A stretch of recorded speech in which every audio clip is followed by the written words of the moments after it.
안녕하세요. 아빠 매너티입니다. 국내 4대 금융지주인 우리금융지주, KB금융지주, 신한지주, 하나금융지주 2분기 배당과 최근 주가를 간단히 정리해 보겠습니다. 먼저 우리금융지주입니다. 우리금융지주는 국내 최초의 금융지주회사로 2001년에 세워졌고요. 2002년에 상장을 했으며 2014년에 우리은행에 흡수합병되었다가 2019년에 우리금융지주가 재설립되고 우리은행이 자회사로 들어갔습니다.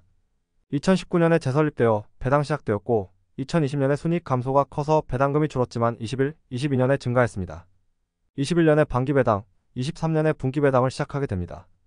23년에는 우리은행, 우리카드, 우리금융 캐피탈 실적이 부진해서 배당이 줄었어요. 올해 2분기 배당금은 180원입니다. 1분기와 같은데요. 23년 배당 수익률은 7.7%고 현재 9월 13일 기준으로 배당 수익률이 2.3%입니다.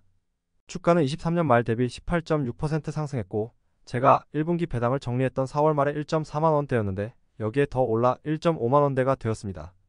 2분기 실적 발표 후에는 1.6만원대까지 급등했는데요. 2분기에 역대 최대 실적을 냈기 때문입니다.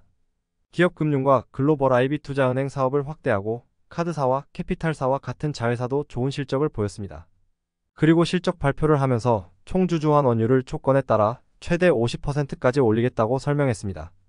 또한 14년에 우리투자증권을 농협금융지주에 매각한 후 10년 만에 다시 증권업에 진출하게 되었는데요.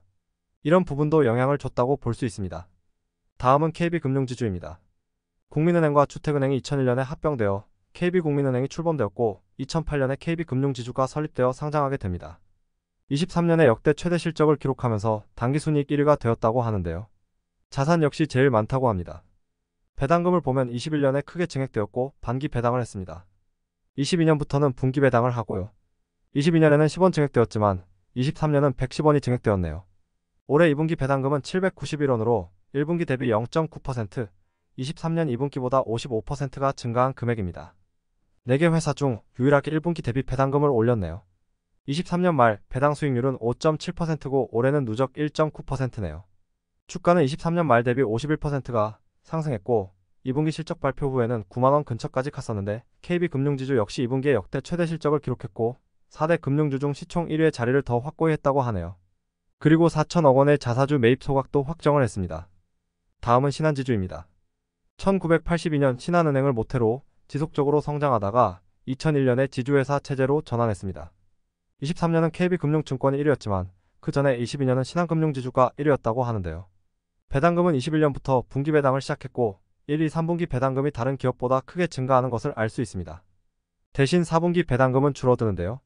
다른 기업들은 배당금만 생각하면 연말까지 들고 있어야 된다는 부담감이 있지만 신한금융지주는 그런 부분에서는 강점이 있는 것 같네요. 신한지주는 2분기 배당금이 540원으로 1분기와 똑같습니다.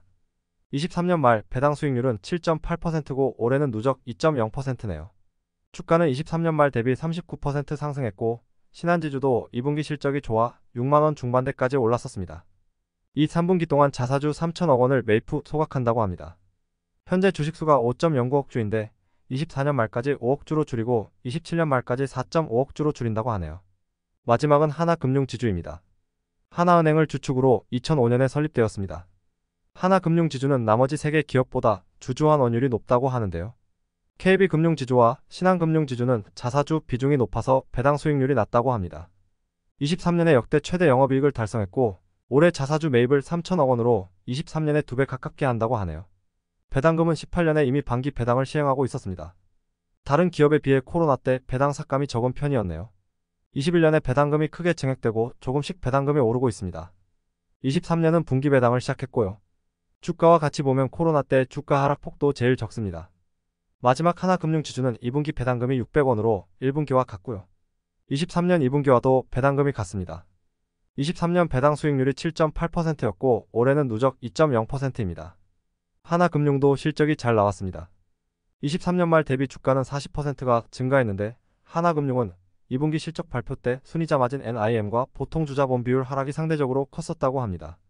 그래서 제가 4월에도 배당을 정리했었는데 그때 시점 대비 4대 은행 중 주가가 제일 덜 상승했었어요. 여기에 은행 ELS 충당금, 민생금융 비용 등 일회성 비용이 인식되었는데 사측에서는 5에서 6월을 저점으로 보고 수익성과 보통주자본 비율을 올리겠다고 하네요. 4개 금융지주 모두 20년까지 저금리로 실적이 좋지 않아 주가가 큰 변동이 없다가 21년부터 금리가 오르면서 실적이 개선됩니다. 그리고 올해 밸류업 프로그램으로 주가가 급등한 것이 공통적인 움직임입니다. 6개월간 주가 흐름을 보시면 4대 금융지주 모두 사상 최대 이자익과 비자수익이 좋게 나오면서 2분기에 큰 활약을 했습니다. 좋은 실적의 밸류업 계획까지 발표하니 주가는 더 상승하게 됩니다. 7월 말까지 잘 나가다가 8월 초, 9월 초에 미국 고용지표가 안 좋게 나와서 상승세가 크게 꺾였지만 3분기에도 이자익 중심으로 이 흐름을 이어갈 것으로 예측하고 있습니다. 다만 하나금융지주는 앞에 말씀드린 내용으로 주가 상승이 제일 안 좋습니다. 오늘 준비한 내용은 여기까지고요. 3분기 배당이 나오면 다시 돌아오겠습니다. 시청해주셔서 감사합니다.